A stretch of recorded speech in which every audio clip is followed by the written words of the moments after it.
You ask Tiger to solve. This deals with linear equations with one unknown. The final result is n equals 5. Let's solve it step by step.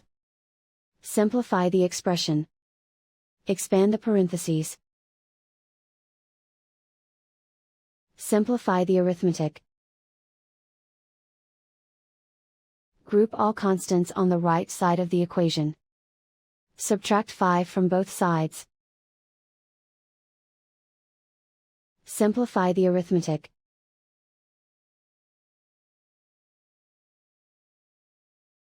Convert the n into a positive number. Multiply both sides by -1. Remove the ones. Simplify the arithmetic. And so the final result is n equals 5.